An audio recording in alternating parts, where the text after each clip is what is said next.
Assalamualaikum warahmatullahi wabarakatuh. Ibnu Battuta, seorang penjelasah Muslim, merasa kaget ketika dia berkunjung ke sebuah distrik yang bernama Abjore di India. Mengapa?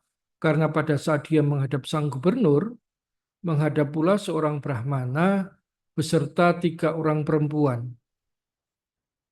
Para Brahmana mengatakan bahwa 3 perempuan itu meminta izin untuk membakar dirinya. Ibnu Battuta kaget. Bagaimana bisa ada orang yang meminta izin untuk membakar dirinya?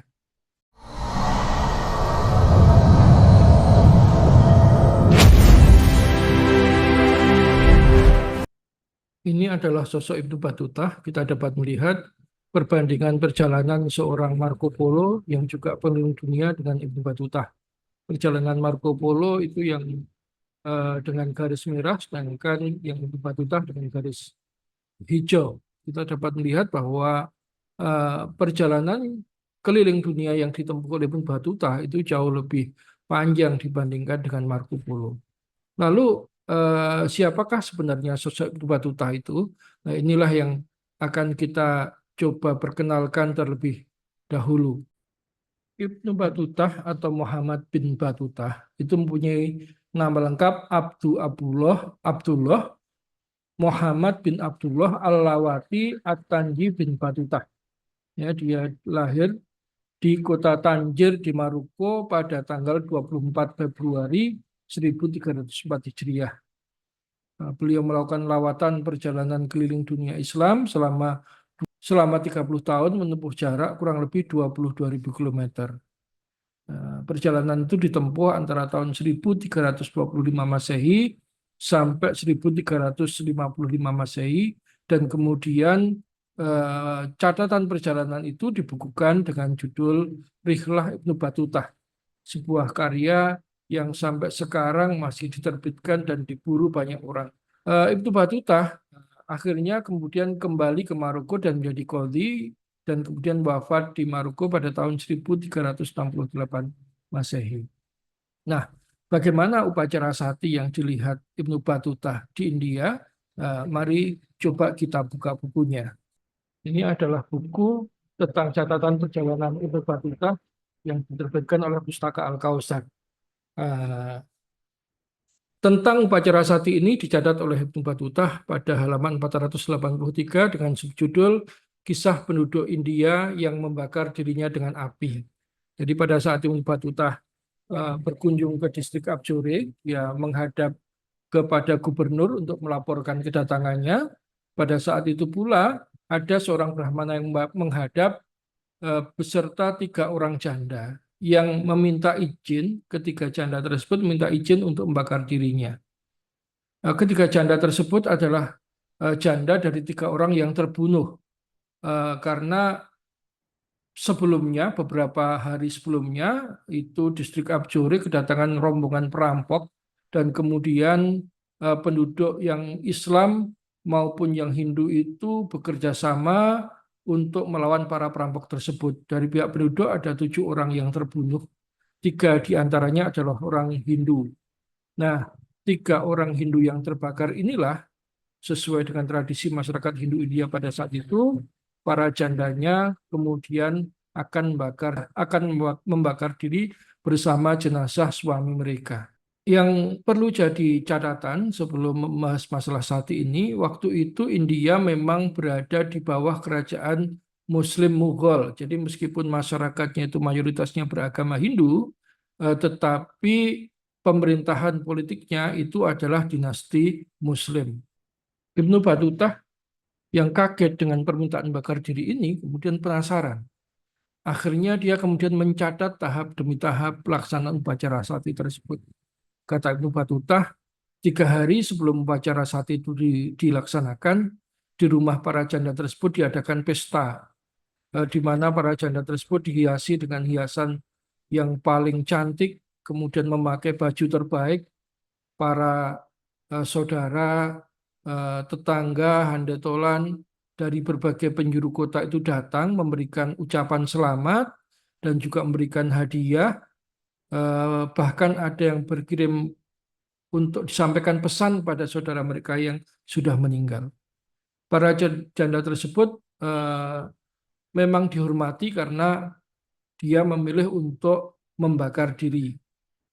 Karena diyakini kalau para janda tersebut melakukan upacara sati, maka dia akan membawa kemuliaan bagi keluarganya. Dan juga dosa-dosa keluarganya akan diampuni dengan sebab membakar diri tersebut. Nah, kemudian tibalah pada hari dilaksanakannya upacara sati tersebut. Ibnu Battuta mengendarai kuda menuju tempat pelaksanaan upacara sati tersebut. Kata Ibnu Battuta, sebelum upacara sati itu dilaksanakan, 3 janda tersebut itu dipawaikan keliling kota dengan menggunakan hiasan dan pakaian yang terbaik. Di belakang para janda dan para brahmana tersebut, itu ada rombongan orang yang meniup trompet dan memukul genderang. Ya. Tempat upacara sati tersebut itu ada di sebuah wilayah yang cahayanya cukup temaram, karena di sekitarnya itu ada pohon-pohon besar. Ada 14 orang yang memegang ranting kayu api, kata Ibnu Battuta. Di samping ada tumpukan kayu bakar yang hendak dijadikan api unggun. Selain itu ada balok-balok kayu besar yang diletakkan di samping api unggun tersebut. Nah, ketika saatnya tiba, para perempuan tersebut turun dari kuda, kemudian dipakaikan pakaian katun sederhana yang berwarna putih dan tanpa alas kaki, dan kemudian mereka menuju api.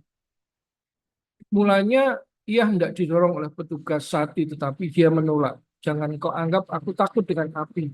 Aku melakukan ini untuk kemuliaan suamiku. Demikian jawab para janda tersebut. Dan kemudian para janda tersebut melakukan ritual sederhana, yaitu menyembah kepada dewa api, dan kemudian mereka masuk ke dalam api. Ketika para janda tersebut sudah masuk ke dalam api, maka kemudian tubuh mereka ditindih oleh balok-balok kayu besar itu. Dan kemudian seiring dengan lolong kesakitan para janda tersebut, itu dipukul genderang bertalu-talu dan ditiup terompet secara bersahutan. Ibnu Battuta sendiri cukup kaget melihat peristiwa yang memberikan itu, sehingga diceritakan ia sampai hendak terjatuh dari kuda yang dinaikinya. Itu catatan mengenai sati yang ditulis oleh Ibnu Battuta, ilmiah Rihlah Ibnu Battuta. Sebenarnya dinasti Mughal yang Muslim sudah berupaya untuk melakukan pencegahan sati ini. Pada masa Raja Aurangzeb, dinasti Mughal bahkan pernah melarang pelaksanaan sati ini. Tetapi justru masyarakat sendirilah yang tetap menuntut untuk dilaksanakan upacara sati ini. Dinasti Mughal kemudian mencoba cara lain, yaitu dengan memberikan uang pensiun kepada para janda. Sebab para janda yang tidak mau melakukan upacara sati, dia akan mendapat sanksi sosial dari masyarakatnya, yaitu dengan cara dikucilkan, tidak boleh berhias, tidak boleh memakai alas kaki kemanapun juga, sehingga kemudian banyak yang memilih untuk menjalani sati karena mereka tidak kuat membayangkan untuk hidup dalam pengucilan itu. Dengan uang pensiun itu diharapkan para janda itu memilih untuk tidak membakar diri. Sati ini cukup meresahkan bagi dinasti Mughal karena dalam catatannya kurang lebih dalam setiap distriknya itu ada 800 perempuan yang membakar diri setiap tahunnya, sedangkan untuk seluruh wilayah Kesultanan Mughal itu kurang lebih ada 30.000 orang janda yang membakar diri selama 1 tahun. Praktik sati ini di India akhirnya dilarang secara penuh ketika India berada di bawah pendudukan kolonial Inggris, yaitu pada tahun 1829 Masehi. Nah, menariknya, ternyata upacara sati ini tidak hanya berlangsung di India. Di kerajaan-kerajaan Hindu yang ada di Nusantara, seperti di Bali dan di Jawa Timur, ternyata upacara sati ini juga dilaksanakan. Misalkan catatan yang dibuat oleh Cornelis de Houtman pada tahun 1597 Masehi ketika dia mengunjungi Bali. Pada saat itu dia mendengar ada seorang bangsawan Bali yang meninggal, kemudian dibakar bersama jenazah bangsawan yang meninggal itu, karena dia seorang bangsawan, istrinya banyak, itu 50 orang istrinya dibakar sekaligus bersama jenazah sang bangsawan. Nah, selain itu juga pada tahun 1633 ketika kembali tentara Belanda mendarat di Bali, pada saat itu sedang dipersiapkan upacara sati bagi seorang raja lokal yang kemudian ia akan dibakar bersama permaisuri dan anak laki-lakinya. Pada tanggal 22 Desember 1847 itu juga ada catatan lagi tentang sati itu, yaitu ketika penguasa Gianyar yang bernama Dewa Manggais itu meninggal dan kemudian ia dibakar bersama 3 orang istrinya. Namun ternyata catatan sati terbesar itu justru ada di Jawa. Tradisi sati ini kalau di Jawa dikenal dengan istilah Patiopong. Sati terbesar itu terjadi pada tahun 1691, yaitu ketika Raja Blambangan, eh, Pangeran Tawang Alun II, ini seorang Raja Blambangan terbesar. Jadi Pangeran Tawang Alun II itu Pangeran Tawang Alun II ini mempunyai 400 orang istri. Tapi yang ikut membakar diri bersama jenazah Pangeran Tawang Alun II itu ke 270 istrinya.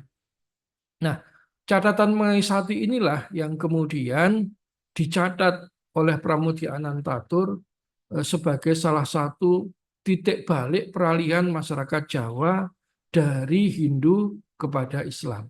Kutipan tulisan Pramudia ini saya temukan dalam buku Pramudia Menggugat karya Profesor Koh Yung Hun, ya, yang diterbitkan oleh Kompas Gramedia. Dia mengutip dari novel Pramudia Arus Balik pada halaman 295. Saya bacakan. Tetapi pesta itu kini telah ditiadakan. Dahulu dalam pesta ini ada tulang berulang atau mayat-mayat dibakar bersama-sama di 4 penjuru kota bila memang banyak yang harus dibakar. Bila abunya telah diambil, janda-janda pun menyusul masuk ke dalam api unggun sampai lumat menjadi abu pula. Pesta api sudah tiada. Orang-orang Islam telah berusaha melawan adat kejam dan mengerikan ini sambil memasyurkan agamanya. Nah, ini catatan Pramudia ini kalau menurut saya cukup menarik karena tradisi sati ini ternyata kemudian membawa perubahan besar dari sisi demografi keagamaan bagi masyarakat Jawa. Upacara sati ini akhirnya betul-betul dilarang ketika Gubernur Jenderal Weerasboom yang memerintah pada tahun 1898 sampai 1904 itu kemudian mengadakan pertemuan dengan para raja di Bali dan kemudian meminta agar upacara sati ini tidak boleh dilaksanakan. Kemudian pada tahun 1905 akhirnya resmi semuanya sepakat untuk menghapus praktik pembakaran janda ini. Jadi itu bagaimana kisah catatan mengenai upacara sati pembakaran janda bersama jenazah sang suami baik yang pernah terjadi di India maupun di Nusantara. Nah, demikian yang bisa saya sampaikan tentang upacara sati, mudah-mudahan ada manfaatnya. Akhirul kalam, Assalamualaikum warahmatullahi wabarakatuh.